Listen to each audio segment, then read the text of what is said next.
Salam alaikum wa rahmatullah. Commence par remercier Allah subhanahu wa ta'ala de nous donner la chance de pouvoir nous réunir pour se rappeler déjà de lui, notre Créateur, et de nous rappeler de certains hommes qui ont marqué l'histoire en étant des rappels pour ceux qui cherchent à cheminer vers Dieu, pour ceux qui cherchent à cheminer en Dieu. Donc, alhamdoulilah, Allah subhanahu wa ta'ala nous a choisis aujourd'hui pour qu'on puisse se retrouver ensemble cet après-midi, pour être parmi ceux qui se rappellent, pour être parmi ceux qui essayent d'avancer sur sa voie, et pour être ceux qui commémorent le nom d'un grand homme qui a marqué son époque et qui marque en même temps finalement la nôtre. C'est Abdullah ibn Amr ibn al-As. On m'a demandé d'intervenir sur la vie de ce compagnon. Forcément, avant de parler de la vie d'Abdullah radiallahu anhu, je suis obligé de dire quelques mots sur les compagnons en général. Je pense que lors des interventions précédentes, ça a déjà dû être fait, donc je ne ferai pas très long, Inch'Allah. Mais c'est important quand même, avant de parler d'un compagnon, de resituer la thématique de manière générale. C'est-à-dire que les compagnons, c'est quelque chose ce sont des personnes dont on parle parfois souvent, parfois pas assez souvent. Mais ils ont vraiment un statut très particulier. Ils ont un statut très particulier, ne serait-ce que dans la densité de la relation qu'ils avaient avec le prophète alayhi salatu wassalam. C'est-à-dire qu'on aspire tous finalement à être des proches du prophète alayhi salatu wassalam, que ça soit dans ce monde, que ça soit dans nos rêves, que ça soit au paradis. Et ceux qui illustrent la proximité avec le prophète alayhi salatu wassalam de la manière la plus dense, c'est le prophète, ce sont les compagnons du prophète alayhi salatu wassalam. Et c'est pour ça qu'un jour le prophète alayhi salatu wassalam, dans un hadith qui nous est rapporté dans le Musnad d'Ahmed, sur lequel il y a un débat sur l'authenticité, mais le fond est très fort, donc on va quand même y faire mention, surtout que certains le considèrent quand même comme authentique. Et le prophète alayhi salatu wassalam disait: Allah, Allah fi ashabi, Allah, Allah fi ashabi. Il invoquait Allah subhanahu wa ta'ala, mais d'une manière très soucieuse. Oh Allah, parmi mes compagnons. Ou, en réalité, le sens c'est mes compagnons. Oh Allah, mes compagnons. Sois vigilant pour mes compagnons, préserve mes compagnons. Et il continue ses propos en disant: La tattakhidhuhum gharadan ba'di. Ne les prenez pas pour cible après moi. Et c'est vrai qu'il y a dans certains courants, notamment dans le courant chiite, des personnes qui se permettent de critiquer parfois les compagnons. Il faut savoir que les compagnons avaient des faiblesses, comme tous les êtres humains. Certains ont commis des péchés graves. On a des récits qui nous sont rapportés. Certains ont commis des erreurs. Certains étaient des gens comme chacun d'entre nous, avec leurs faiblesses, avec leurs qualités, avec leurs défauts. Certains étaient des comiques. Nu'ayman était un grand comique parmi les compagnons du prophète alayhi salatu wassalam. On nous rapporte plein de blagues de Nu'ayman. Donc c'était des hommes parmi les hommes. Mais ces hommes parmi les hommes qu'on pense jamais pouvoir atteindre, en réalité ce sont des modèles pour nous. Ce sont des exemples pour nous parce qu'ils avaient leurs faiblesses et parce qu'ils avaient leurs qualités, et en réalité on peut atteindre ce qu'ils ont atteint. La seule chose qu'on ne pourra pas atteindre, c'est ce degré de proximité qu'ils avaient avec le prophète alayhi salatu wassalam. Et justement, le prophète alayhi salatu wassalam continue son propos en disant: ne les prenez jamais pour cible. Et il dit: فَمَنْ أَحَبَّهُمْ فَبِحُبِّ أَحَبَّهُمْ وَمَنْ أَبْغَضَهُمْ فَبِبُغْضِ أَبْغَضَهُمْ. Celui qui les aime, c'est par mon amour qu'il les aime. Le prophète alayhi salatu wassalam, il nous dit que si on aime un compagnon, ou si on aime les compagnons, c'est par l'amour du prophète alayhi salatu wassalam qu'on les aime. Regardez la densité de la proximité avec le prophète alayhi salatu wassalam. On ne peut pas avoir de relation autrement dit avec un compagnon, aimer un compagnon, aimer le vécu d'un compagnon, sans finalement avoir de l'amour pour le prophète alayhi salatu wassalam, sans être en lien indirectement avec le prophète alayhi salatu wassalam. Et celui qui est aigri à l'égard d'un de mes compagnons, c'est par mon aigreur, c'est par ma colère qu'il est à l'égard de mes compagnons. C'est-à-dire qu'ils sont indissociables. Le prophète alayhi salatu wassalam et ses compagnons sont indissociables. C'est-à-dire que même après sa mort, autrement dit, le prophète alayhi salatu wassalam, il dit: s'il y a un souci avec mes compagnons, c'est avec moi que vous avez un souci. Si vous avez quelque chose qui s'éveille dans votre cœur en pensant à un de mes compagnons de positif, c'est parce que vous avez quelque chose, un lien positif avec moi. Et donc ça, c'est quelque chose qui est important à avoir à l'esprit. Parce que le prophète, alayhi salatu wassalam, il finit dans ce hadith, il dit: وَمَنْ أَذَاهُمْ فَقَدْ أَذَانِ وَمَنْ أَذَانِ فَقَدْ أَذَى اللَّهِ. celui qui veut nuire à mes compagnons, c'est à moi qu'il veut nuire. Et celui qui veut me nuire, c'est Allah subhanahu wa ta'ala qui veut nuire. Et celui qui veut nuire à Allah subhanahu wa ta'ala, qu'il se prépare à un grand danger de la part d'Allah subhanahu wa ta'ala. C'est-à-dire que finalement, le statut des compagnons, c'est quelque chose qui est dans la densité de la foi, aussi bien quelque chose qui est un modèle, mais pas un modèle au sens d'un modèle inatteignable. C'est un modèle atteignable. Parce qu'ils avaient tous les défauts qu'on peut tous avoir. Et ils avaient toutes les qualités qu'on peut tous avoir. Donc c'est un modèle de quelque chose qu'on peut réaliser. C'est pas un modèle inatteignable. Ils ont fait des choses gravissimes, ils se sont battus entre eux, ils se sont entretués entre eux. Certains ont commis des grands péchés, certains des petits péchés. Mais Allah subhanahu wa ta'ala les a choisis parce qu'ils étaient fermes dans leur relation au prophète alayhi salatu wassalam. Ils étaient fermes dans leur foi. Et c'est en ça qu'ils ont un degré de supériorité. Et vous savez, quand Allah subhanahu wa ta'ala il parle des croyants dans le Coran, la terminologie le mu'minun, ceux qui portent la foi, elle peut être attribuée à ceux qui portent la foi en général. Elle peut être attribuée à ceux qui portent la foi, mais en réalité c'est la catégorie sociale, c'est-à-dire que même les hypocrites vont être intégrés dedans. Elle peut être attribuée à des catégories spécifiques. Il y a dans certains passages où c'est même les compagnons. لقد رضي الله عن المؤمنين إذ يبايعونك تحت الشجرة فعلم ما في قلوبهم فأنزل السكينة عليهم. Allah subhanahu wa ta'ala, quand il nous dit qu'Allah subhanahu wa ta'ala a agréé ceux qui portent la foi, al-mu'minun. Quand? Lorsqu'ils ont fait le pacte d'allégeance avec toi. Et c'est qui a fait le pacte d'allégeance? Aucun d'entre nous ne l'a fait avec le prophète alayhi salatu wassalam. Sous l'arbre. C'est une catégorie de compagnons bien spécifique. Et Allah subhanahu wa ta'ala, il leur donne à eux ce statut de représenter toute la communauté de foi. Il savait ce qu'il y avait dans leur cœur. Et il a descendu sa quiétude sur eux. Parce qu'ils pouvaient être les représentants de la communauté tout entière, ces hommes-là. Et parce qu'ils pouvaient être les représentants, Allah subhanahu wa ta'ala les a soutenus. Et donc jusqu'à la fin des temps, ils resteront un modèle, qu'on le veuille ou non. Qu'on comprenne ce qu'ils aient fait ou qu'on ne comprenne pas ce qu'ils aient fait. Qu'on comprenne les disputes qu'ils ont pu avoir ou qu'on ne les comprenne pas. Qu'on comprenne les grandes divisions, la période de la grande fitna ou qu'on ne la comprenne pas. Ils resteront toujours un modèle. Ils resteront un modèle parce que leur cœur était attaché au prophète alayhi salatu wassalam, et que le cœur du prophète alayhi salatu wassalam était attaché à eux. Ils resteront un modèle parce qu'ils étaient fermes dans leur attachement à Dieu. Et c'est pour ça que le prophète alayhi salatu wassalam, il nous dit, quand il nous parle des compagnons, de les prendre comme exemple, de les prendre comme modèle, de les suivre, de chercher à étudier leur voie et leur chemin. Comment ils avaient quelle relation est-ce qu'ils avaient avec le Coran? Quelle relation est-ce qu'ils avaient entre eux? Quelle relation est-ce qu'ils avaient quand ils se disputaient? Quelle relation est-ce qu'ils avaient quand ils avaient des problèmes familiaux? Quelle relation ils avaient avec le monde du travail? Quelle relation ils avaient avec la mosquée? Quelle relation ils avaient dans tous les domaines de la vie? Mais il nous dit, il y a des moments, peut-être qu'il y a certaines choses que vous ne comprendrez pas. Soyez vigilants. Soyez vigilants, et le prophète alayhi salatu wassalam, il dit, lorsque mes compagnons sont évoqués, soyez sur la retenue. Il y a plein de choses dont on peut discuter, mais à un moment donné, essayez d'avoir de la retenue. Et si on ne comprend pas ce que ça signifie avoir de la retenue, il va nous donner deux exemples, le prophète alayhi salatu wassalam. Il va associer le fait d'avoir de la retenue quand on parle des compagnons du prophète alayhi salatu wassalam avec deux autres choses. Lorsque les étoiles sont évoquées, soyez sur la retenue. C'est-à-dire que les étoiles, vous pouvez en parler autant que vous voulez, mais c'est loin de vous.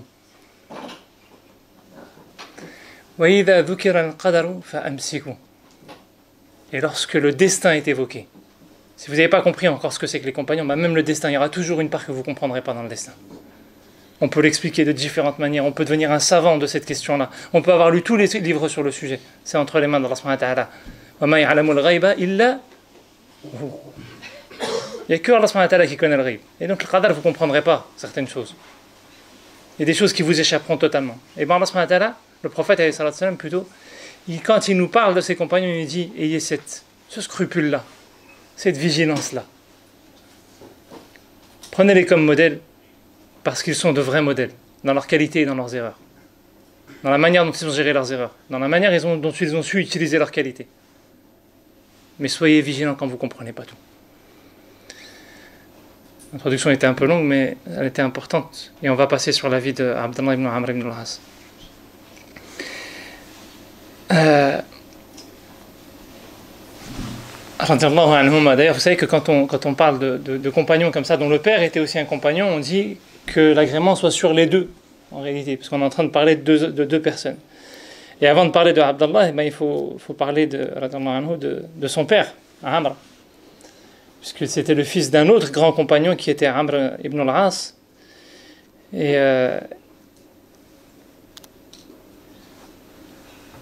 Et de Riyata bin Manbah. Et son père, en fait, est très connu dans l'histoire de l'islam pour avoir été un homme de pouvoir, un homme qui a gouverné, un homme qui a été dans les grands enjeux politiques. C'est celui qui a ouvert l'Égypte. C'est celui, on le considère comme le fondateur de la ville de Fostat, qui a amené par la suite le Caire. On le considère comme l'un des grands acteurs de la période de la fitna, l'un des alliés principaux de Muawiyah. Donc c'était quelqu'un qui s'exposait dans la vie politique, dans la vie militaire, dans la vie de la cité. Que ça soit avant, que ça soit après sa conversion, puisqu'il a joué un grand rôle, par exemple lors de la bataille de Yarmouk, où le père et le fils étaient associés, et à Amr ibn al-As, cette bataille où les musulmans ont affronté pour la première fois les Byzantins. Donc c'est un moment historique et fort qui a marqué le fait que la communauté musulmane devenait à l'échelle mondiale une puissance. Et bien tout le flanc droit de l'armée était géré par Amr ibn al-As. C'était quelqu'un qui avait un grand impact sur le plan politique et sur le plan militaire, un grand poids. Et avant, donc je disais avant sa conversion, c'est celui que Quraysh avait envoyé, cette petite ville en fait, connue de personne dans l'histoire de l'humanité, il l'avait envoyé auprès du Négus pour faire ramener les premiers émigrés qui avaient émigré vers l'Abyssinie. Hein? Pourquoi ? Parce qu'il était un ami du Négus. Donc c'était quelqu'un qui était très impliqué dans les relations de pouvoir, dans les relations politiques, qui avait une grande influence. C'était quelqu'un de très extraverti. Pourquoi est-ce que je vous dis ça en fait ? Parce que c'est quelqu'un en fait finalement qui avait un caractère très fort et trempé. Et on verra par la suite quand je vous parlerai de son fils en quoi cette caractéristique-là elle va avoir de l'importance. Et Amr ibn al-As va avoir son premier enfant entre 12 et 13 ans. On va pas rentrer dans les détails. Entre 12 et 13 ans. Et là déjà c'est très marquant. C'est-à-dire qu'on a quelqu'un, c'est-à-dire qu'il s'est marié à peu près à l'âge de 11 ans. Il a eu un enfant, Abdallah, qui ne s'appelait pas Abdallah à la base, il s'appelait Al-As. Ibn Amr ibn al-As. On verra après pourquoi il a changé de nom, Inch'Allah. Et il a eu un premier enfant, donc très jeune. Et là, je suis obligé d'ouvrir une petite parenthèse, en fait, sur laquelle je vais aussi revenir quand on va parler d'Abdallah, c'est que quand on étudie la vie de ces hommes-là, on est obligé de pointer du doigt certains enseignements importants. Et on vivait à une époque où quand un enfant atteignait la puberté, il devenait un homme. Il devenait quelqu'un de responsable. Il devenait quelqu'un qui allait rendre des comptes. Il devenait quelqu'un qui devait assumer son rôle dans la cité. Que ce soit un homme ou une femme. Aujourd'hui, on vit dans la société des droits. On nous parle des droits, du matin au soir. Et ce qui fait qu'en réalité, quand nos enfants arrivent à un certain âge, et quand nous-mêmes même, on arrive à un certain âge, à l'âge de l'adolescence, qui peut j'allais dire de 11 ans à 18 ans, mais je me demande des fois si c'est pas jusqu'à 45 ans, on reste des enfants, on ne sait plus où on en est. Parce qu'on est constamment en train de courir après nos droits. On ne nous responsabilise pas. On ne nous met pas en face de nos responsabilités. Ou quand on nous met en face de nos responsabilités, c'est souvent dans une conception où finalement on essaye de nous brider. Et on vivait à cette époque-là, où on était quand même beaucoup plus cohérent. La puberté, c'est l'âge où on est responsable devant Dieu. Et si on est responsable devant Dieu, on est encore plus devant les hommes. Quelle est l'importance de la responsabilité devant les hommes à partir du moment où tous nos actes sont décomptés devant Dieu ? À partir du moment où on est responsable devant Allah subhanahu wa ta'ala. Et nous, on a tendance parfois à enfermer nos enfants, quand ils arrivent à cet âge-là, pensant vouloir tout maîtriser, pensant pouvoir tout maîtriser, et au-delà de les éduquer vers une démarche de responsabilité, on en oublie que de toute façon, quelles que soient les erreurs qu'ils vont commettre, quelles que soient les choses qu'ils vont pouvoir nous cacher, quels que soient les torts qu'ils vont pouvoir réaliser, de toute façon, ils sont responsables devant Dieu. Et que nous, on veut limiter les dégâts face aux hommes, mais c'est secondaire. C'est important, on ne se dit pas que c'est pas important. La responsabilité face aux hommes, elle est importante. Mais c'est parce qu'ils sont responsables devant Dieu qu'on doit les laisser assumer leur responsabilité devant les hommes. Qu'on doit les accompagner dans cette responsabilité-là. Et justement, dans cet esprit-là, on va parler de Abdallah ibn Amr ibn al-As, qui avait une différence d'âge très limitée avec son père, à peine 12-13 ans. Et qui est né, bon, les historiens divergent, mais en gros à peu près 7 ans avant l'émigration du prophète alayhi salatu wassalam, donc en l'an -7 de l'Hégire. Et comme son père, il a été quelqu'un qui a su assumer ses responsabilités. On a peu d'enseignements sur qui il était pendant sa jeunesse, qu'est-ce qu'il faisait. Mais ce qu'on sait, c'est qu'à l'approche des 13-14 ans, il a pris une décision très importante. Mais cette décision très importante de se convertir donc à l'islam, il la prend alors qu'il a 14 ans. Aujourd'hui, un enfant de 14 ans, on considère qu'il est incapable de savoir prendre une décision. Mais parce qu'on l'amène dans notre éducation au fait qu'on lui donne l'idée qu'il n'est pas capable de savoir prendre des décisions. Quand on regarde l'histoire d'Ibrahim avec Ismaïl, son fils, Ibrahim, il rêve, et le rêve du prophète est révélation, à plusieurs reprises, du fait qu'il doit sacrifier son fils. Avant de passer à l'acte, qu'est-ce qu'il fait? Qu'est-ce qu'il fait avant de passer à l'acte?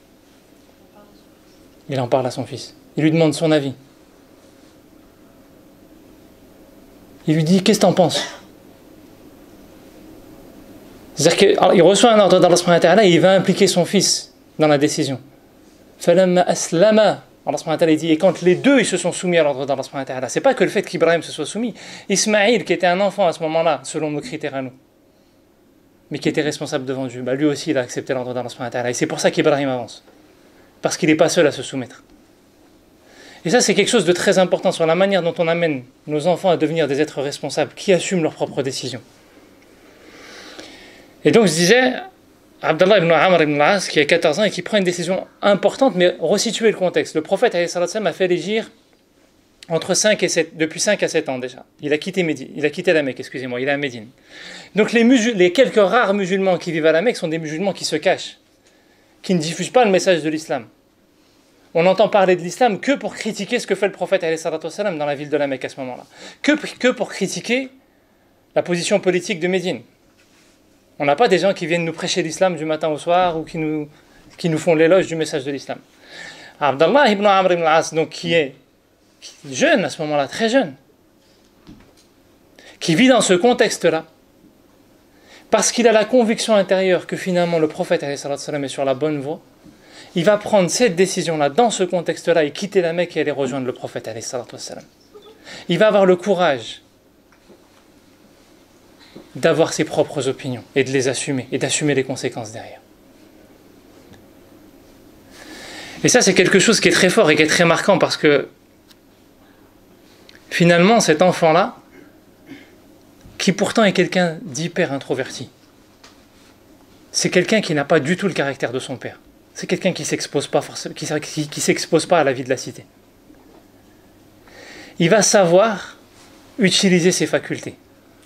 Et d'ailleurs, la première chose qui va se passer quand il va arriver auprès du prophète alayhi salatu wassalam, le prophète alayhi salatu wassalam ne le connaît pas, c'était un enfant quand il a quitté Médine, quand il a quitté la Mecque plutôt, le prophète alayhi salatu wassalam. Abdallah ibn Amr ibn al-As, il avait 5 ans, 7 ans. Il ne sait pas qui c'est. Il resitue par l'affiliation. Et il lui dit qui tu es. Il lui dit je suis al-As ibn Amr ibn al-As. Le prophète lui dit qui tu es. Il lui dit al-As ibn Amr ibn al-As. Il lui dit qui tu es. Al-As ibn Amr ibn al-As. Il lui dit nous sommes tous ibadullah. Deuxième moment important, il prend une décision forte. Il prend une décision forte à ce moment-là, et au moment où il prend cette décision forte, il va voir le prophète alayhi salatu wassalam. Et le prophète alayhi salatu wassalam va utiliser une chose aussi qui est fondamentale, mais il va l'utiliser d'une manière différente. Je vais essayer de préciser ce que je veux dire. Le prophète alayhi salatu wassalam, il nous dit, quand Allah subhanahu wa ta'ala vous donne un enfant, choisissez pour lui le meilleur des prénoms. Et le prénom qu'on donne à un enfant va avoir un impact sur sa vie. Moi j'ai toujours, subhanallah, il y a toujours une chose je vous partage quelque chose qui me concerne moi personnellement, mais je suis devant vous et Allah subhanahu wa ta'ala, il sait ce que je pense de moi-même aujourd'hui dans le fait d'être présent devant vous en train de vous parler. Et une des choses qui fait que à chaque fois que dans ma vie j'ai voulu fuir le fait de devoir intervenir, le fait d'être devant, c'est mon prénom. Mes parents m'ont choisi deux prénoms, Azdin, puis Fathallah. Les deux signifient celui qui élève la religion et celui qui ouvre les portes d'Allah subhanahu wa ta'ala. C'est-à-dire que ton prénom, que tu le veuilles ou non, dans les moments où dans ta vie, où tu as envie de fuir, où tu as envie de faire autre chose, ton prénom, il aura toujours un impact sur toi. Et ça, c'est quelque chose d'important. Le prophète, il dit, choisissez le meilleur des prénoms pour votre enfant. Sauf que Abdallah, c'est pas un enfant, c'est pas un bébé. On n'est plus au stade où on va choisir son prénom pour lui. Ça aurait été quelqu'un qui aurait 30 ans ou 40 ans. Le prophète, il a eu l'occasion de changer les prénoms de certains compagnons qui se sont convertis sur le tard. Mais lui, il est dans un moment de sa vie où il est jeune, où il a le courage de prendre ses décisions. Il va simplement lui indiquer de continuer, d'avoir le courage d'aller dans le sens de ce qu'il est réellement. Parce que l'Aas en arabe, c'est celui qui désobéit. Et il lui fait comprendre. On est tous des serviteurs d'Allah subhanahu wa ta'ala. Et c'est Abdallah lui-même qui va changer son prénom. Il ne se fera plus appeler à partir de ce jour-là Al-As, mais Abdallah. Il a compris ce que le prophète alayhi salatu wa sallam voulait lui faire passer. Et il va tellement comprendre ce que le prophète alayhi salatu wa sallam veut lui faire passer à ce moment-là, que finalement sa vie, il va la consacrer à être Abdallah. C'est-à-dire que dans la vie des compagnons, on a plein de récits qui nous sont rapportés de certains compagnons qui ont été des modèles exemplaires dans l'adoration d'Allah subhanahu wa ta'ala. À tel point que certains en sont devenus des extrémistes. Il passait ses journées à jeûner, ses nuits à prier. Il était constamment avec le Coran. Il a fait de sa vie, il disait, pleurer pour Dieu, mais préférable que de nourrir, que donner des centaines de dinars par charité plutôt. Il avait compris quelle était sa faculté à lui. C'était quelqu'un qui était introverti, qui avait une démarche d'introspection, qui savait les chercher en lui-même. Et il l'a cultivé, et il l'a entretenu. Dans une société qui pourtant, il quitte la Mecque. Regardez le courage qu'il a à ce moment-là. Il arrive dans une société où à Médine, pendant des années, quand le prophète parlait d'islam, il parlait de cette dimension spirituelle. Et à ce moment-là, ce dont on parle le plus, c'est plus ça. Médine est devenue une cité qu'il faut organiser. On parle beaucoup de questions d'héritage, on parle beaucoup de questions politiques, on parle beaucoup de questions militaires. Il y a d'autres questions qui sont soulevées et le prophète est obligé de les traiter. Et lui, il arrive à ce moment-là dans sa période de cette conversion. Et il comprend qu'il ne doit pas se laisser embarquer parce qu'il a sa faculté à lui. Et sa faculté à lui, c'est d'être un adorateur. Et dans la vie de la cité, il y a des gens qui doivent rester des adorateurs. Il y a des gens qui doivent rester des gens qui vont simplement contribuer par le savoir. Il y a des gens qui vont contribuer par l'œuvre matérielle. Il y a des gens qui vont contribuer par leur donation. Il y a des gens qui vont contribuer par leur sourire, leur capacité à être tout le temps joyeux. Il y a des gens qui vont contribuer pour rappeler la tristesse. Chacun, il a ses facultés. Et Abdallah ibn Amr ibn al-As, il avait cette faculté, il a compris qu'il avait une qualité dans sa faculté. Et il a été la chercher. Et il l'a cultivée. Il l'a cultivée de manière tellement extrême que finalement, je vous ai parlé un peu de son père au départ, et c'est pas pour rien que je vous parlais du caractère de son père. Il le cultive tellement que il comprend tellement finalement cette qualité qu'il a. J'allais vous parler de son père, mais j'ai un petit récit qui m'est revenu d'un frère qui m'a montré un truc sur son téléphone cette semaine. Donc je ne sais pas si l'histoire est vraie ou pas vraie. Ça n'a rien à voir, hein, mais ça fait écho à ce que je suis en train de dire. Il faudra vérifier la source. Mais l'un des grands inventeurs dans l'histoire de l'humanité, qui s'appelait Thomas Edison, il paraîtrait, on va dire, pour que je m'avance, parce que je n'ai pas étudié le cas, c'est juste un frère qui m'a montré l'information. Il paraîtrait donc que cet homme-là, quand il était enfant et qu'il allait à l'école, un jour, ses professeurs l'ont renvoyé chez lui, donc avec une lettre à transmettre à sa mère. Et dans cette lettre, il était écrit « On ne peut plus prendre en charge votre enfant, car, en gros, je ne me rappelle pas des détails, mais car en gros c'est un incompétent et il n'est pas incapable de suivre le rythme scolaire, faites-lui l'école à la maison. » Sa mère reçoit la lettre, l'enfant ne sait pas ce qu'il y a dans la lettre, elle se fond en larmes, et le fils lui demande qu'est-ce qui se passe. Et elle va dire à son fils, elle va lire une autre lettre à son fils, elle va lui dire « À l'école, ils disent que tu es un surdoué, que l'école ne te sert à rien, et que tu es obligé de suivre l'école à la maison. » 20 ou 30 ans après, donc Thomas Edison, je ne sais pas si c'est vrai l'histoire, mais si c'est vrai, c'est en tout cas très parlant. Il trouve cette lettre après la mort de sa mère et il va dire un truc du style « J'étais un incompétent ou un ignorant et ma mère a fait de moi un des plus grands inventeurs. » Ceux qui connaissent l'histoire transmettront la vraie histoire. Mais ce que je veux dire, c'est qu'à un moment donné, quand on arrive à mettre les gens face à leur réelle qualité, il y a toujours une qualité quelque part, il y a toujours une faculté quelque part. Allah subhanahu wa ta'ala ne nous a pas créés par hasard. Qui qu'on soit, quelle que soit l'image qu'on peut avoir des autres, on a toujours une faculté quelque part. Et Abdullah ibn Amr ibn al-As, il a compris qu'il avait une faculté. Et même si cette faculté, c'est devenir un adorateur. Moi, il y avait un frère qui, quand il nous éduquait, il nous disait parfois dans une assemblée, les gens y parlent. Parfois on crie, on essaie de trouver des solutions. Tu as des gens qui sont hyper compétents. Tu as des gens qui vont chercher des solutions techniques. Tu as des gens qui voient loin, qui voient les conséquences. Tu as des gens qui sont hyper instruits dans le domaine religieux. Tu as des gens qui comprennent le contexte. T'as des gens... Et parfois, on est bloqué. Vous savez pourquoi des fois on trouve une solution? Parce qu'il y en a un qui est dans l'assemblée. Il parle peut-être pas beaucoup, mais il est en train de faire dhikr à ce moment-là. Et bien Allah subhanahu wa ta'ala, grâce à lui, peut-être qu'il donne la réponse à une des personnes dans l'assemblée qui n'est même pas lui. C'est-à-dire qu'on a besoin de gens dans la société, juste ils font dhikr, juste ils invoquent Allah subhanahu wa ta'ala, et peut-être que le baraka descend par eux dans la vie de la cité. Et donc Abdullah ibn Amr ibn al-As, il va jouer ce rôle-là. Sauf qu'en jouant ce rôle-là, en comprenant sa faculté première, il va la porter à l'extrême. Je disais, il jeûnait tout le temps, il priait tout le temps. À tel point qu'un an après, son père se convertit. Amr ibn al-As va finir par se convertir à l'islam. Il va rejoindre le prophète alayhi salatu wassalam, et quand il rejoint le prophète alayhi salatu wassalam, il découvre son fils. Et il voit que son fils, il passe ses journées à prier, ses journées à jeûner, ses nuits à prier, qu'il passe sa vie avec le Coran, que sa vie familiale, il ne l'entretient même plus. Et il va venir se plaindre au prophète alayhi salatu wassalam. Et quand il va venir se plaindre au prophète alayhi salatu wassalam, le prophète alayhi salatu wassalam va convoquer Abdullah ibn Amr ibn al-As. Il va lui dire, est-ce que c'est vrai? Je vous passe les détails du hadith, parce qu'il est déjà tard. Et Abdallah va reconnaître, oui, c'est vrai. Et là, le prophète alayhi salatu wassalam va lui rappeler plusieurs enseignements. Il va lui dire, tes yeux et ta famille ont des droits sur toi. C'est-à-dire qu'il va lui rappeler que certes, il est responsable devant Dieu d'être cohérent avec ses propres qualités. Mais l'objectif de ces qualités, c'est de revenir responsable devant les hommes. Et ça, c'est un grand enseignement dans le cheminement spirituel. Parce que quand on parle de spiritualité, les gens vont chercher l'état spirituel, vont chercher la cohérence intérieure, la cohérence intime, etc. Et il y a certains savants qui disent du cœur, qui disent, si c'était ça l'objectif, le prophète, alayhi salatu wassalam, il est monté jusqu'au 7e ciel rejoindre Allah subhanahu wa ta'ala. Pourquoi il est revenu? Il a atteint l'objectif. Pourquoi il est revenu? Parce que l'objectif, c'est de revenir comme un être responsable. Tu vas chercher Dieu pour être responsable devant les hommes. On a une mission à accomplir dans ce monde-là.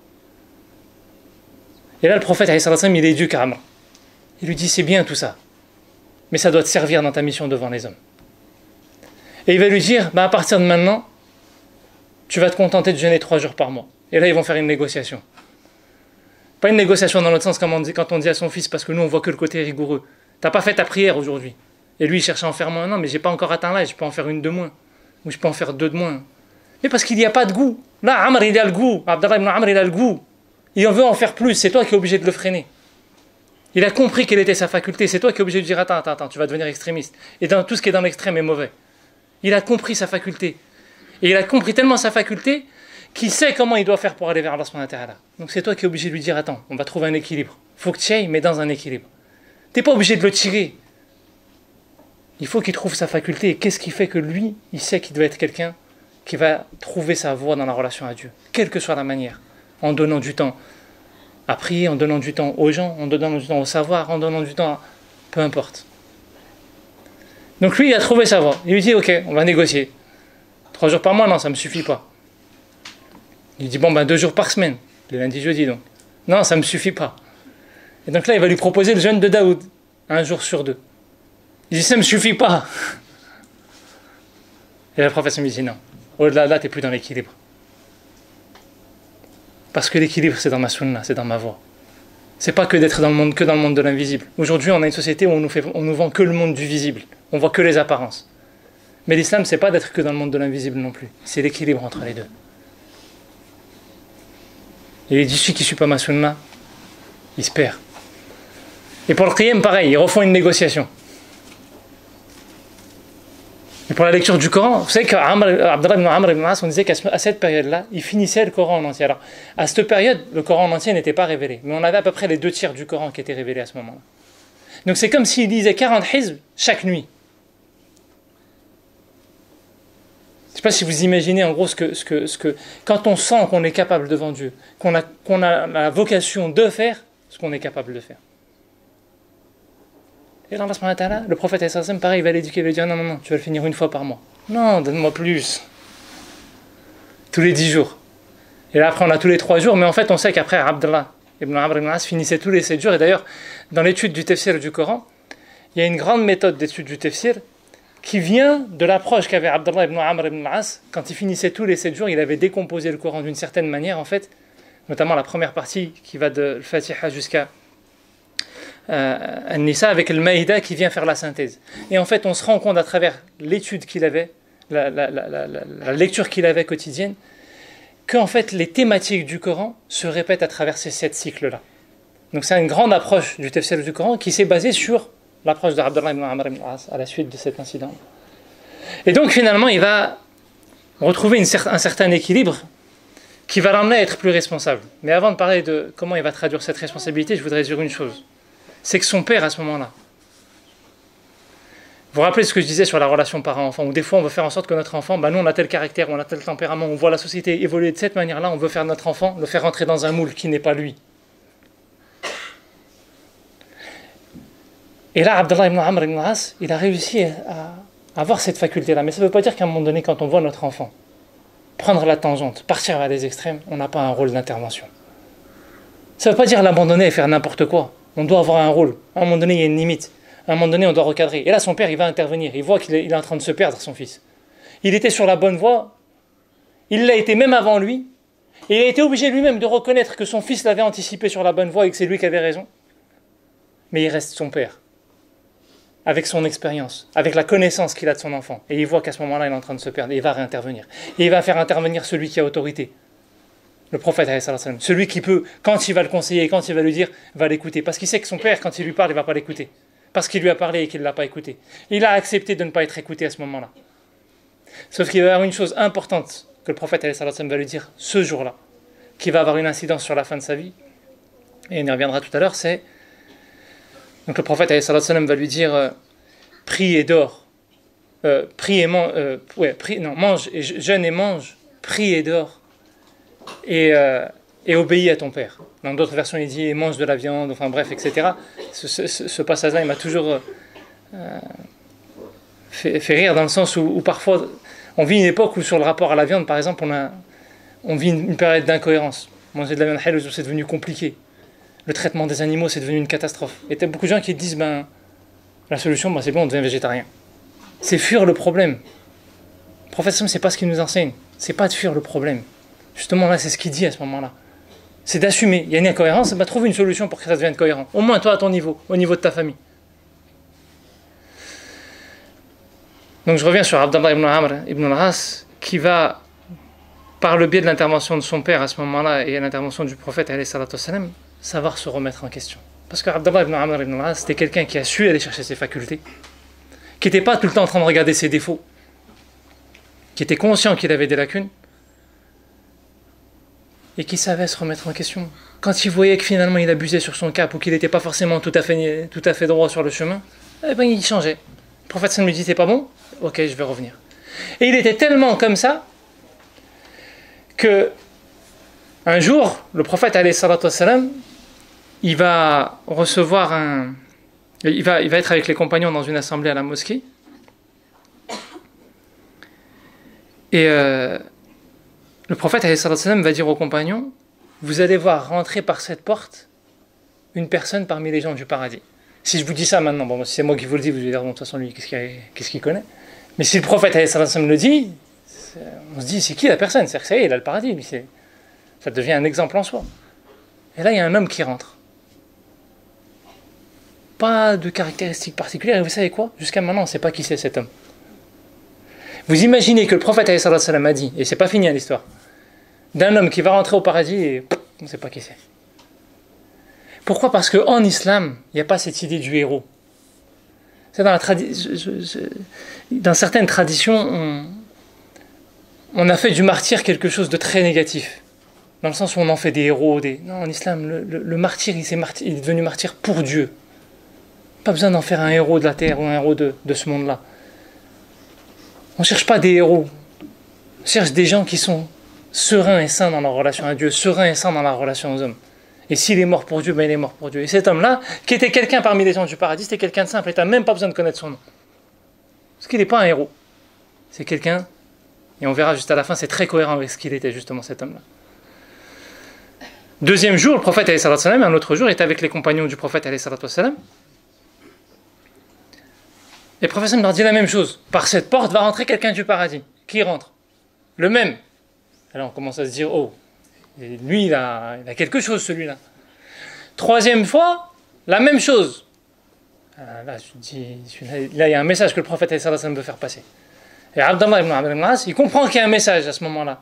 Lui qui adore du matin au soir, Allah subhanahu wa ta'ala, qui se battait presque avec le prophète, je caricature, mais qui était en négociation avec le prophète pour faire plus de jeûnes, plus de riyam, c'est pas lui qui a été cité. Cet homme-là, personne ne le connaît. Rien de particulier, le prophète le cite. Il faut que moi je sache qu'est-ce qu'il a de particulier pour pouvoir me mettre sur ses pas. Parce qu'après tout ce que je fais, c'est pour gagner le paradis. Et si tout ce que je fais, c'est pas le meilleur moyen, qui a un meilleur moyen? Il faut que je sache me remettre en question. Et donc il va lui inventer une histoire en lui disant, vous connaissez certainement beaucoup d'entre vous l'histoire, en lui disant que il avait eu un conflit avec son père et que il lui demandait de l'héberger pendant 3 jours. Ça, c'était un enseignement aussi important de la vie de la cité. C'est-à-dire que dans la vie de la cité, on était tellement reliés les uns aux autres, pas dans cet individualisme, qu'il y a 2 choses importantes. C'est qu'on ne tolère pas que le conflit familial dure plus de 3 jours, parce qu'au-delà de 3 jours, il faut intervenir pour créer la réconciliation. Mais pendant 3 jours, à un moment donné, la colère elle est tellement montée qu'il faut laisser retomber. Toi, tu as la responsabilité, les autres gens de la cité, de leur permettre de se séparer un certain temps, de faire retomber, pour qu'après ils se réconcilient. Donc il l'accueille chez lui, il ne le connaît même pas, et il va l'accueillir chez lui. Sauf qu'Abdallah ibn Amr ibn al-As, son objectif, c'était pas du tout ça. Son objectif, c'est de savoir qu'est-ce qu'il fait cet homme pour être parmi les gens du paradis. Et il dit, pendant 3 jours, j'ai rien vu. Ni jeune ce gars-là, ni il fait qiyam. Le seul truc, c'est à la limite, quand il se tourne pendant la nuit, il fait un peu de dhikr, il dit la ilaha illallah, il fait un peu de tasbih. Mais bon, moi je fais qiyam quand même, quoi, donc c'est pas pareil. Et si au bout de 3 jours, j'ai rien trouvé, donc je vais aller le voir, je vais lui poser la question franchement. Et il lui raconte toute l'histoire, avec le prophète, alayhi salatu wassalam. Et il lui dit, je comprends pas, qu'est-ce que tu as de si particulier? Il lui dit, rien de plus que ce que tu as vu. La seule chose, c'est chaque soir quand je me couche, je prête soin d'être attentif à ce qui se passe dans mon cœur. Et à 2 choses en particulier. Que je n'ai aucune rancœur à l'égard d'un musulman. Et que je n'ai aucune jalousie à l'égard d'un musulman. Juste ça. Et là, Abdallah ibn Amr ibn al-As réfléchit, il dit, c'est ça. Et il comprend. Il comprend et il va se mettre dans cette démarche de remise en question lui-même. Il est 3 heures, j'ai pas fini, qu'est-ce qu'on fait? On fait la pause maintenant où j'enchaîne et... Si on peut retarder d'un quart d'heure, je pense avoir fini dans un quart d'heure. On retarde d'un quart d'heure. Excusez-moi, j'ai tardé un peu. Donc il va avoir cette capacité de remise en question, mais je vais revenir sur une chose que je vous disais tout à l'heure. C'est-à-dire qu'Abdallah ibn Amr, il était donc très mystique, très spirituel. Et il avait trouvé cette faculté-là en lui. Et alhamdoulilah, il l'a cultivée. Mais il avait compris à travers l'enseignement du prophète alayhi salatu wassalam, que tout ça, ça ne servait à rien s'il ne se mettait pas au service des hommes. Et il va utiliser 2 leviers, 2 moyens. Le premier, c'est qu'il va se rappeler d'une grande qualité qu'il avait lui-même déjà avant même de se convertir. C'est quelqu'un d'introverti. Il n'aimait pas trop les relations sociales. Et il lisait beaucoup. À cette époque-là, c'était rare. C'est quelqu'un qui avait déjà étudié la plupart des poèmes de la période anté-islamique, qui était très instruit, à 14 ans. Et donc il va se lancer dans l'étude du savoir. Il va continuer à étudier les textes de la période anté-islamique. Il va étudier même la Torah. Vous savez qu'il y a plein de textes sur la position du prophète alayhi salam, sur le fait parfois d'interdire d'étudier la Torah, ou parfois même de le conseiller à certains compagnons. Mais en fait, tout dépendait à qui il avait affaire. À certains, il leur disait non, toi tu vas t'emmêler les pinceaux, reste à ta place. Abdullah ibn Amr ibn al-As, au contraire, c'était quelqu'un à qui le prophète avait conseillé d'étudier. Pourquoi? Déjà un jour, Abdullah ibn Amr ibn al-As, un jour il fait un rêve. Et dans son rêve, il voit deux de ses doigts, l'un qui est enduit de beurre et l'autre enduit de miel. Et il va raconter le rêve au prophète le lendemain matin. Le prophète, quand il avait les compagnons à la mosquée, après Salat Subh, il se retournait vers eux, et l'une des questions qu'il leur posait, c'était « Est-ce que l'un d'entre vous a fait un rêve? Que je lui interprète son rêve. » C'est-à-dire qu'il y avait des choses comme ça dans la vie du prophète, ils avaient une vie. Ils avaient pas... Des fois, on voit les choses très caricaturales, très fermées. Ils avaient une vraie vie. Et donc, Abdallah, un de ces matins, il lui raconte. Et en fait, la signification de ce rêve, c'est que c'était quelqu'un qui allait être expert dans l'étude de la Torah et du Coran. Et en effet, Abdallah ibn Amr va étudier la Torah et va être quelqu'un qui va être parmi les huffaz du Coran, parmi les savants du Coran. Il connaissait le Coran, mais il comprenait, il étudiait le Coran. D'ailleurs, il était parmi les compagnons qu'on venait souvent questionner après la mort du prophète pour avoir un avis juridique, que ce soit des questions de fiqh. Par exemple, c'est quelqu'un qui est beaucoup pris en référence dans deux grandes écoles, que ce soit l'école malikite ou l'école hanbalite. Dans l'école malikite, on reprend beaucoup de ses avis. De Abdallah ibn Amr ibn al-As, parce que la chaîne de transmission va remonter souvent vers lui ou vers Omar ibn al-Khattab. Et notamment, par exemple, un jour on dit que quelqu'un est venu lui poser la question, si je fais 3 rakats dans la prière au lieu d'en faire 4 et que j'ai oublié, qu'est-ce que je dois faire? Et là, il va lui expliquer comment corriger sa prière. Et donc plein d'autres questions de ce type-là que Abdallah ibn Amr avait eu l'occasion de traiter avec certains compagnons. Je ne rentre pas dans les détails, puisque il reste peu de temps et ce n'est pas l'objet central de l'intervention. Donc il va devenir expert plutôt dans l'étude du Coran, dans l'étude de la Torah, mais il va devenir aussi un expert dans un domaine particulier, ça va être l'étude du hadith. Si je vous demande aujourd'hui qui est là le compagnon de référence dans la transmission du hadith, vous allez me dire qui? Non, le compagnon. Abu Huraira. Eh bien, Abu Huraira lui-même dit, il n'y a pas un compagnon. Pourtant, il s'est converti à la fin de la vie du prophète, Abu Huraira. Il dit, il n'y a pas un compagnon qui soit plus expert que moi dans l'étude du hadith. Si ce n'est Abdullah ibn Amr ibn al-As. Pourquoi? Parce qu'il dit, moi, quand j'étudiais le hadith du prophète, j'essayais de le retenir avec mon cœur. Et Abdullah ibn Amr ibn al-As, lui aussi, il essayait de le retenir avec son cœur. Mais lui, en plus, il l'écrivait. C'est-à-dire qu'il faut savoir qu'on a des compagnons qui ont écrit, Ali par exemple, et celui qui a écrit le plus de hadiths de la vie du prophète de son vivant, c'est Abdullah ibn Amr ibn al-As. Alors qu'à un moment donné, tellement le prophète faisait confiance à son savoir, il avait interdit à certains compagnons d'écrire ses propos. Parce qu'il avait peur qu'il mélange entre le Coran et le hadith. Et il ne voulait pas qu'il s'aventure là-dedans. Lui, il le laissait faire. À tel point qu'un jour, Abdullah ibn Amr, il est venu voir le prophète, il lui dit, mais est-ce que je dois écrire tout ce que tu dis au prophète, parce que pendant une période, il n'osait plus trop écrire, il avait peur de se tromper, de s'en mêler les pinceaux, parce qu'il arrivait au prophète, de se mettre en colère. Il dit, mais peut-être dans ces moments-là, ce qu'il dit, c'est qu'il ne faut pas écrire. Et là, il va voir le prophète, est-ce que je dois écrire tout ce que tu dis? Le prophète lui dit oui. Il dit, même si tu es en colère, ou tu es en état d'apaisement, que tu sois en état d'apaisement ou en état de colère, le prophète lui dit oui, car je ne parle que sur une vérité. Le prophète ne se mettait pas en colère pour rien. Quand je parlais des facultés et des qualités de chacun, le prophète, il était celui qui rassemblait toutes les qualités en une seule personne. Je vous donne un exemple. Je vous disais, Abdallah, c'est quelqu'un qui avait cette faculté-là d'introspection, cette dimension mystique forte, cette introversion dont il a su faire une qualité. Il allait chercher même dans les livres, etc. Il est devenu un grand savant, un grand transmetteur du savoir. Il a écrit cet ouvrage qui s'appelait As-Sahifa as-Sadiqa, qu'on n'a plus aujourd'hui, mais l'essentiel de ce recueil-là, vous le retrouvez dans Musnad ibn Hanbal, d'Ahmed ibn Hanbal. Un grand nombre des hadiths que rapporte Ahmed viennent de Sahifa en fait. Donc je reviens sur mon exemple et je vous disais, donc lui il a su trouver cette faculté. Mais il y a d'autres compagnons qui avaient d'autres qualités. Omar ibn Khattab, c'est quelqu'un qui était très colérique. Et c'était une qualité. Parfois on voit des gens qui se mettent en colère, on a l'impression que c'est forcément un défaut. Savoir se mettre en colère pour Dieu, c'est une qualité. Sauf que lui, il était dans un extrême avant de se convertir et il a compris comment utiliser cette qualité pour Dieu. Il était dur avec les gens. On a besoin dans une vie, dans une cité, de gens qui sont introvertis, qui sont enfermés. On a besoin de gens qui sont dans le rentre-dedans. Des gens qui viennent bousculer un peu par moment. Mais quand ils le font pour Dieu et qui savent utiliser cette qualité dans l'équilibre. Omar ibn Khattab, radhiyallahu anhu, il lui arrivait un jour de savoir qu'une personne buvait de l'alcool en cachette. Qu'est-ce qu'il fait? Il va essayer de l'espionner. Et quand il sait que il a su que cette personne était enfermée chez lui en train de boire de l'alcool, il va sauter le mur de la maison et rentrer chez lui pour la frapper. Et là, au moment où il la frappe, la personne va l'arrêter en lui disant: moi j'ai commis un péché, mais toi t'en as fait deux. Tu m'as espionné et t'es rentré chez moi sans autorisation. Normalement, il repart. C'est-à-dire que c'était quelqu'un qui était ferme, mais qui savait être juste. Qui, dans sa colère, dans sa manière d'exprimer sa colère, il savait aussi se remettre en question. Il ne se laissait pas emporter. Il ne tombait pas dans des vents de folie. On a tous des qualités, quel que soit notre trait de caractère. Si on arrive à les utiliser dans l'équilibre. Comme Abdallah, il est parti d'un extrême à un moment donné. Chacun d'entre nous, on peut partir dans un extrême à un moment donné.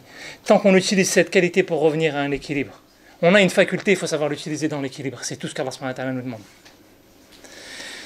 J'accélère un petit peu, Inch'Allah, et donc je disais, l'une de ses grandes qualités à Abdallah, c'est que de cette faculté-là d'introspection, d'introversion plutôt, et d'étude du savoir et des sciences, il a su en faire quelque chose par lequel il s'est mis au service des gens, dans la transmission du savoir. Mais il savait que ce n'était pas suffisant. Qu'à un moment donné, il fallait aussi apprendre à se dépasser soi-même. Quelles que soient nos qualités, il faut se réconcilier avec nos qualités.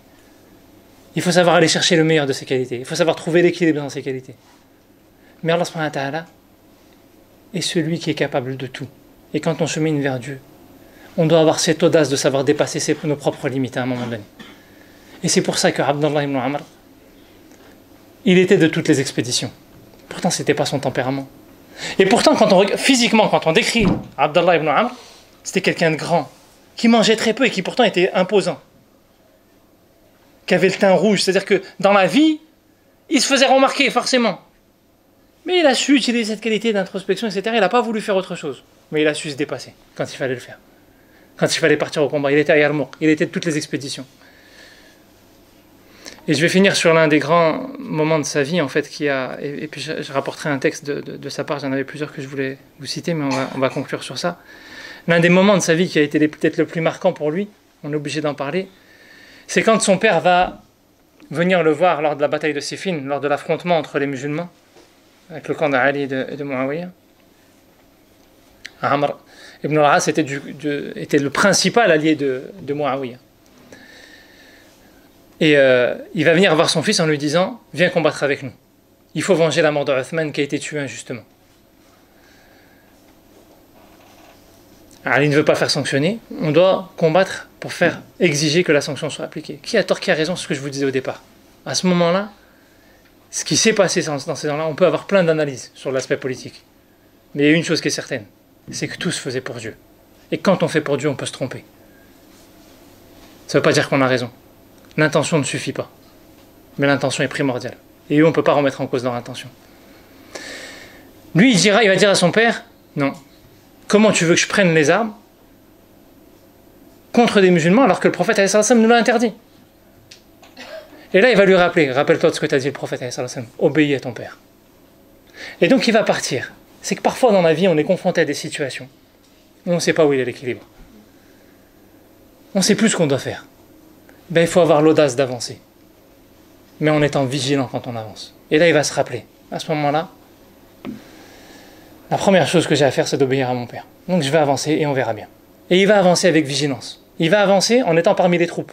Il ne va pas prendre les armes, il ne va pas combattre. Mais il sait que sa seule présence dans les rangs va amener d'autres gens. Qu'il ait une caution morale à lui tout seul. Qui fait que des gens vont combattre. Parce que lui, il est là et qu'il donne une caution morale. Mais il dit: j'avance et on verra bien. La cause, peut-être qu'elle est juste. Je ne pense pas que ce soit le meilleur moyen. Et il va avancer. Et il va être attentif aux signes. C'est-à-dire que ça aussi, c'est une école, Abdallah ibn Amr qui nous donne. C'est que par moment, quand tu ne sais pas quoi faire, avance, va vers ce qui est le plus évident. Je dois obéir à mon père, moi vas-y, j'obéis et on verra bien. Mais reste vigilant à tous les signes qu'Allah va t'emmener. Et à un moment donné, il y a un signe qui va venir. C'est la mort de Ammar ibn Yasir. Et là, il va se rappeler du hadith du prophète qui disait que ceux qui vont tuer Ammar ibn Yasir, ce sera le camp injuste. Et là, il va faire marche arrière. Et il va dire à ceux avec qui il était dans le camp de Muawiyah, vous êtes le camp injuste, arrêtez-vous. Jusqu'à ce que son père intervienne en disant, qu'est-ce que tu es en train de faire? Il lui dit, j'aurais jamais dû te suivre. Je t'ai suivi parce que le prophète m'a demandé de te suivre. Aujourd'hui, j'ai conscience que c'est une erreur, je rentre à Médine. C'est-à-dire qu'il faut avoir l'audace d'avancer. Et il faut avoir l'audace de reculer. Et vous savez quoi? Il en a eu des remords toute sa vie. Pourtant, en réalité, il a fait les bonnes choses du début à la fin. Ça ne veut pas dire que même quand tu fais bien, ça ne va pas te travailler. Ça peut te travailler. C'est comme ça, c'est la vie. C'est une vie d'épreuve. Il en pleurait tellement souvent, on dit que tellement il en pleurait, c'est quelqu'un déjà qui pleurait beaucoup, mais à cause de ça, il en pleurait encore plus, qu'il est devenu aveugle à la fin de sa vie. C'est-à-dire que la vie, dans ce monde-là, c'est pas d'être tranquille et de ne pas avoir de problèmes. Les compagnons ont plein de problèmes. Vous avez un grand homme, un grand prophète, Yaqub, qui est devenu aveugle de par la tristesse qu'il avait pour son fils. C'est pas qu'il avait peur pour son fils, il savait que son fils était vivant. Vous lisez sur la chose, du début à la fin, il sait que son fils est vivant. Il sait que c'est Allah subhanahu wa ta'ala qui se charge de son fils. Il est triste d'être loin de son fils. La vie, c'est une vie d'épreuve. Dans tout ça, il va rester attaché à Dieu. Et peut-être que la tristesse pour certains, peut-être que la colère pour d'autres, peut-être que le côté introverti pour certains, peut-être que le côté extraverti pour certains, c'est le meilleur moyen pour chacun d'entre nous de rester attaché à Dieu. Chacun, il a sa faculté. Allah subhanahu wa ta'ala a intensifié en lui cette faculté d'introspection, d'introversion, pour qu'il soit encore plus proche de Dieu. Pour qu'il meure dans le meilleur des états finalement. Parce qu'il n'avait pas fait d'erreur. Ouais, ça l'a travaillé. Il y a des choses qui nous travaillent. Mais il ne faut pas que ça nous décourage, ça nous enlève l'espoir de notre relation à Dieu. Alhamdulillah. C'est ça qui est le plus important. Quoi qu'on fasse, on essaie toujours de le faire pour Dieu. Et même si on se trompe, on peut toujours revenir vers Dieu. Il y a toujours cet espoir-là. Et à ce moment-là, Abdallah ibn Amr, c'est ce qu'il nous apprend. C'est qu'il n'a pas perdu l'espoir. Il n'a pas perdu l'espoir et ce qu'il le prouve, c'est qu'à la fin de sa vie, il va aller voir Al-Hussein pour lui expliquer justement tout ça. Pourquoi est-ce qu'il a pris ces décisions? Il en pleure juste parce que ça le travaille. Il y a des fois, il y a des choses qui nous travaillent, c'est comme ça. Ça nous touche, ça nous affecte, mais ça ne veut pas dire qu'on est loin de Dieu. C'est pas parce qu'on a fait des erreurs que ça y est, c'est impossible de revenir. C'est pas parce qu'on a des épreuves à certains moments et qu'on doit faire des choix et qu'on ne sait pas si c'était le bon ou le mauvais qu'on est loin de Dieu. Parce que Dieu, de toute façon, il est proche de nous. وَنَحْنُ أَقْرَبُ إِلَيْهِ مِنْ حَبْلِ الْوَرِيدِ وَإِذَا سَأَلَكَ عِبَادِي عَنِّي فَإِنِّي قَرِيبٌ. Allah subhanahu wa ta'ala, il est proche. Et Abdallah, il était conscient de ça. Qu'Allah subhanahu wa ta'ala, il est proche. Lui, il voulait être proche aussi. La seule chose, c'est qu'on utilise les facultés qu'Allah subhanahu wa ta'ala nous a données pour que nous aussi, on soit proches. Lui, il a trouvé sa voie. Il savait que c'était dans cette dimension mystique qu'il trouverait sa voie. Il savait que c'était dans la culture du savoir, dans l'étude des sciences, qu'il trouverait sa voie. Mais il savait que c'était en se dépassant aussi, en faisant au-delà. Et que quelles que soient les erreurs, qu'il fallait avoir de l'audace et avancer. Et si je me suis trompé, je peux faire marche arrière. C'est une école pour chacun d'entre nous en réalité. Chacun à sa manière, chacun en fonction de ses qualités, chacun en fonction de ses facultés. On a tous une voie devant nous qu'Allah subhanahu wa ta'ala nous a facilité. Ça sert à rien de la fuir. Il faut avancer, Allah subhanahu wa ta'ala va faciliter. Et il y aura des erreurs sur chacune de nos routes. Et ces erreurs seront des signes qu'Allah subhanahu wa ta'ala a voulu pour nous aider à enraciner encore plus nos facultés. Et pour nous aider à nous rapprocher encore plus de lui. Je finis juste sur un des récits qu'il a rapporté, parce qu'il y en avait plusieurs auxquels je voulais faire référence, mais comme on avait dit 15h, il est déjà 15h15, donc je ne vais pas dépasser les 15h15, Inch'Allah. Je vous le donne directement le texte en français, pour finir sur une parole du prophète, alayhi salam, que Abdallah ibn Amr ibn al-As avait rapporté du prophète, alayhi salam. Il dit qu'un jour, le prophète, alayhi salam, il a récité 2 versets du Coran. Dans le premier verset, il dit « Rabbi innahunna adlanna kathiran min an-nasi faman ittaba'ani fa innahu minni » C'est une parole d'Ibrahim qui dit « Les idoles ont égaré beaucoup de gens. Quiconque me suit est parmi les miens. » Et ensuite, il va citer la parole de Isa, alayhi salam, qui est mentionnée dans le Coran « In tu'adhibhum fa innahum ibaduk. » Si tu les châties, ce sont tes serviteurs. Et si tu leur pardonnes, certes, tu es le puissant, le sage. Et là, le prophète lève ses mains au ciel et dit « Ma communauté, ma communauté ». Et il se met à pleurer. C'est-à-dire que le prophète se rappelle de la parole d'Ibrahim, se rappelle de la parole de Isa, et en fait, en présence de Abdallah ibn Amr ibn al-As, qui va être le transmetteur de ce savoir-là, il nous dit que le prophète pleure pour nous. Il pleure pour notre sort. Et par les larmes du prophète, alayhi salatu wassalam, quelles que soient nos qualités, quels que soient nos défauts, quelles que soient les erreurs qu'on ait pu commettre, regardez, par les larmes du prophète, alayhi salatu wassalam, ce jour-là, ce qui a pu se passer. Allah subhanahu wa ta'ala, il va envoyer Jibril, alors qu'il sait exactement pourquoi le prophète, alayhi salatu wassalam, pleure. Et il dit à Jibril, va interroger le prophète, alayhi salatu wassalam, qu'est-ce qui le fait pleurer? Et le prophète, alayhi salatu wassalam, lui dit, c'est le sort de ma communauté. J'ai peur pour nous, là, nous ici, nos familles qu'on a laissées chez nous. Le prophète alayhi salatu wassalam avait peur pour nous. Il s'inquiétait pour nous et il en pleurait. Et Jibril remonte auprès d'Allah subhanahu wa ta'ala pour lui dire ça.